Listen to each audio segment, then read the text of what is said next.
निवेदन सभी से, शादी में भगवान की मूर्ति को दरवाजे पर ना रखें, श्रेष्ठता नहीं है। जब भगवान शंकर की मूर्ति बनाकर दक्ष प्रजापति ने दरवाजे के सामने बाहर की ओर खड़ी कर दी, भगवान नारायण आए, हाथ जोड़कर वापिस चले गए। भगवान ब्रह्मा आए, हाथ जोड़कर वापिस चले गए। अंदर प्रवेश नहीं करे, अंदर प्रवेश नहीं किया, बाहर वापिस नहीं किया। पूछा, दक्ष प्रजापति ने बाहर निकलकर पूछा भगवान नारायण से, आप अंदर क्यों नहीं आ रहे? भगवान नारायण ने कहा कि अपमान करने के लिए आपने भगवान शंकर की मूर्ति बनाकर दरवाजे पर खड़ी करी, अपमान करने के लिए, और ये मुझे श्रेष्ठ नहीं, ये हमें श्रेष्ठ नहीं। अपमान करने के लिए ब्रह्मा जी से पूछा कि आप अंदर क्यों नहीं आते? सती का स्वयंवर है, आओ अंदर। नहीं, आपने अपमान करने के लिए शंकर जी की मूर्ति को दरवाजे पर रखा, हम नहीं आ सकते, नहीं आ। आखिरी में माता सती माला लेकर आती हैं, पूरी सभा में घूमती सखी ने कहा कि अरे सती, शंकर इस सभा में नहीं आए हैं, शंकर इस सभा में नहीं बैठे हैं। सती कहती है चिंता मत करो, शिव का कोई प्रतिबिंब तो होगा। तब सखी ने कहा दरवाजे पर तुम्हारे पिता ने शिव की हंसी उड़ाने के लिए शिव की मूर्ति लगा दी है। पत्थर की मूर्ति? हाँ। सती कहती है अगर मेरा विश्वास पक्का है, भरोसा पक्का है और मेरा विश्वास अगर दृढ़ है तो पत्थर की मूर्ति से भी महादेव प्रकट हो जाएगा। पत्थर की मूर्ति से भी महादेव प्रकट हो जाएंगे, पत्थर की मूर्त से भी शिव प्रकट हो जाएंगे। सती मैया माला लेकर सब दूर घूमकर दौड़कर बाहर निकल जाती हैं और शंकर भगवान की मूर्ति के गले में माला पहना देती हैं। जैसे ही माला पहनाई, शंकर उस मूर्ति से प्रकट होकर सती का हाथ पकड़ लेते हैं। दक्ष प्रजापति जानते हैं अब तो मुझे विवाह करना ही पड़ेगा। तब शिव और सती का विवाह होता है, तब शिव सती का विवाह।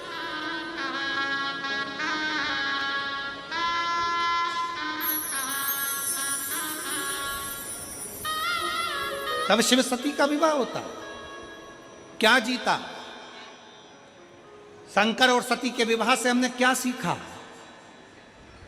जम के बोलो, क्या सीखे हो शंकर और सती के विवाह से? शंकर और सती के विवाह से हम सीखे हैं कि पत्थर की मूर्ति को भी अगर दिल से पूजा जाए तो उसमें से महादेव प्रकट हो सकते हैं, शंकर प्रकट हो सकते हैं। पत्थर की मूर्ति में भी परमात्मा बसा होता है, वो प्रकट हो सकता है, वो सामने।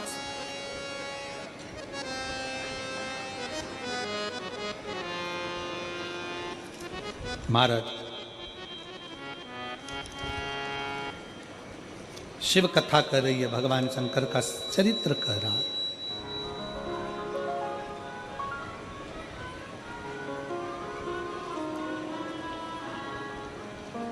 भगवान शंकर की पवित्र कथा कर रही है। जो शंकर की स्तुति में रमा हुआ है, शिव की स्तुति में लगा हुआ है, शंकर के मंदिर में जाकर एक लोटा जल समर्पित कर रहा है।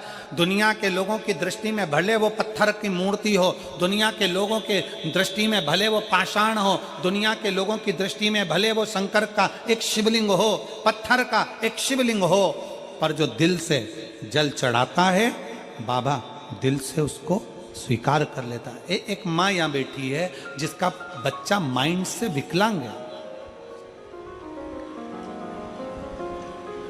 श्वेता अभी बाबा को प्रणाम करती, रच को उसको लगा देती और बाबा को नमन कर कर कहती, बच्चे से ओम बुलाने का प्रयास करती, बेटा नहीं बोलता। कथा का तीसरा दिन पंडाल में हम लोग बैठे, मेरे बेटे ने ओम नमः शिवाय, ओम नमः शिवाय का जाप मुख से प्रारंभ किया और तब से वो बोलने लगा। अब गाने भी गा लेता है, आपके भजन की आवाज़ से उसे खुशी मिलती है, नाचने भी लगता है। वो चल नहीं पाता था पर अब हाथ पकड़कर थोड़ा थोड़ा चलने भी लगा है। मैं बाबा को यहाँ धन्यवाद देने के लिए आई हूँ। एक लाइन उन्होंने लिखी है, गुरुजी ना जाने कितनी माँओं का विश्वास आपने शंकर से जोड़ दिया है। शायद हमारी जीवन की खुशियां आपने इस शिव पुराण के माध्यम से दे दी है। शिव तत्व है,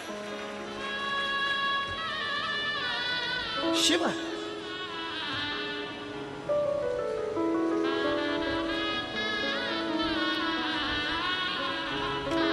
इसमें सियोर वाले महाराज ने कुछ नहीं करा। आप सियोर वाले महाराज को धन्यवाद ना दीजिए। इसमें धन्यवाद है मेरी जीजियों को, मेरे जीजाओं को, मेरी बेटियों को, बेटाओं को, जिन्होंने शंकर जी की कथा पर विश्वास किया है। आजाद बोल भी नहीं पाता था और चल भी नहीं पाता था, आज खड़ा हुआ दिख रहा है और बोलने में भी उसकी वाणी कुछ मात्रा में आई है। शंभू इधर बैठ।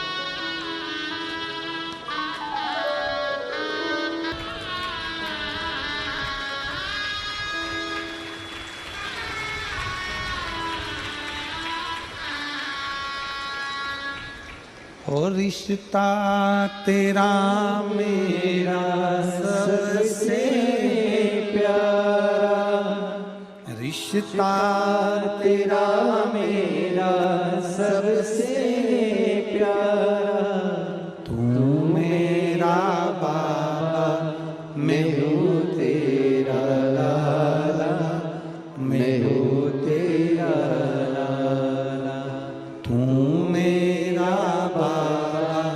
मैं हूँ तेरा लाला, मैं हूँ तेरा लाला। दीदी बोल रही हैं मेरे 3 पशुपति व्रत हो गए। ये पलंग पर जब पड़ा रहता था ना, बैठ भी नहीं पाता था। आज इसको बैठा हुआ देखकर, थोड़ा चलता हुआ देखकर, थोड़ा बोलते हुए देखकर खुशी होती है गुरुदेव कि बाबा ने कुछ तो उसमें दिया और उसमें बहुत फर्क दिखा। बाबा से यही प्रार्थना है कि आपका विश्वास शिव कभी नहीं तोड़ेंगे। एक लोटा जल आप चढ़ाते रहो, शंकर हाथ पकड़कर पार जरूर कर देंगे, निश्चित।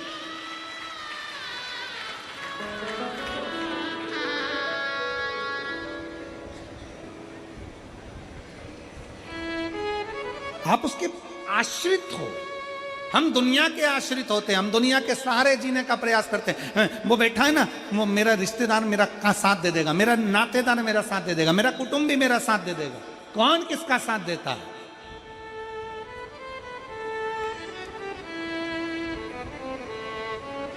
कोई किसी का साथ नहीं देता।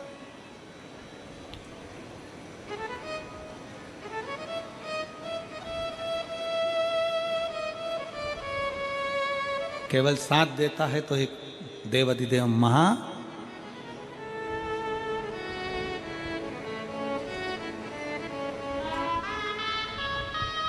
सती मैया ने अपना विश्वास प्रकट करा। ये शिव और सती के विवाह की कथा कहती है। शंकर भगवान के मंगल विवाह की कथा कहती है। सती और शंकर के विवाह की कथा कहती है कि सती जैसा भरोसा रखना कि पत्थर की मूर्ति को माला पिनाई और पत्थर की मूर्ति में से शिव प्रकट हो गए।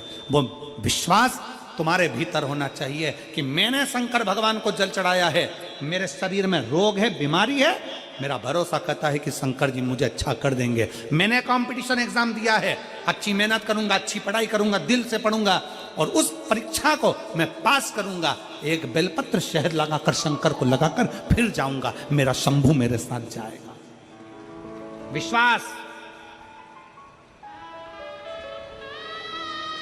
शिव महापुराण की कथा में आए हुए पत्र हम कभी सियोर लेकर नहीं जाते। सारे पत्र, चाहे वो ढेरों में पत्र हो, रोज के सारे पत्र यहीं रहते हैं। 7 दिन के पत्र यहीं छोड़कर जाते हैं। एक एक पत्र में मोबाइल नंबर रहता है, एक एक पत्र में मोबाइल नंबर रहता है, उसका एड्रेस रहता है, उसका पता रहता है।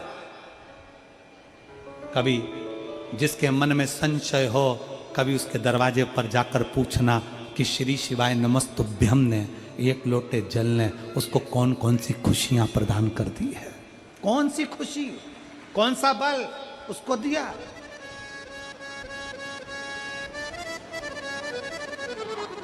क्या दिया देवाधिदेव महादेव ने? सती मैया के सामने विश्वास के बल पर भगवान शंकर प्रकट हो जाते हैं। सती मैया के सम्मुख में विश्वास के बल पर। शंकर ऐसा कभी प्रकट ही नहीं होता। अगर विश्वास है तो शिव है। और तुम सोचो नाते रिश्ते कुटुंब कबीले साथ दे जाए, बड़ा मुश्किल है महाराज। एक राजा का लड़का, उसके 3 मित्र थे, 24 घंटा साथ रहने वाला, 8 घंटा साथ रहने वाला और कभी कभी मिलने वाले। राजा के लड़के के 3 मित्र थे, 24 घंटा साथ नहीं छोड़ते ऐसे राजा के लड़के के मित्र थे, 8 घंटा साथ ना छोड़े ऐसे राजा के लड़के के मित्र थे, कभी कभी मिलने वाले राजा के लड़के के मित्र थे। एक दिन रानी ने राजा से कह दिया, स्वामी बेटा बड़ा हो गया, उसको सिंहासन पर बिठा दो, राज तिलक कर दो, अपन चले वन में भजन करेंगे। राजा ने रानी से कहा, तुम चुप रहो, अभी मैं बेटे का सिंहासन पर राज तिलक नहीं कर सकता, अभी मैं राज तिलक नहीं कर सकता। क्यों नहीं कर सकते? क्योंकि बेटे के 3 मित्र हैं, 24 घंटे सास के साथ रहता है, 24 घंटा उसका मित्र साथ रहकर खूब खाता खूब रहता, 1 मिनट के लिए नहीं छोड़ता। 8 घंटे साथ रहने वाला मित्र 1 मिनट के लिए नहीं छोड़ता, कभी कभी मिलने वाला तो कभी कभी का ही साथी है। मैं मेरे बेटे का भी राज तिलक नहीं करूंगा, परखूंगा। क्या परखोगे? राजा ने अपने नगर में सूचना कर दी, मैं अपने बेटे को अपने राजघराने से निकाल रहा हूं, उस पर मेरी प्रॉपर्टी का कोई हक नहीं है, आज से ये मेरा बेटा नहीं है, इसको मैं निकाल रहा हूं। और सुनो, नगर में रहने वाले सब कान खोलकर सुन लो, जो मेरे बेटे को रखेगा, जो मेरे बेटे का साथ देगा, उसको मृत्यु दंड दूंगा।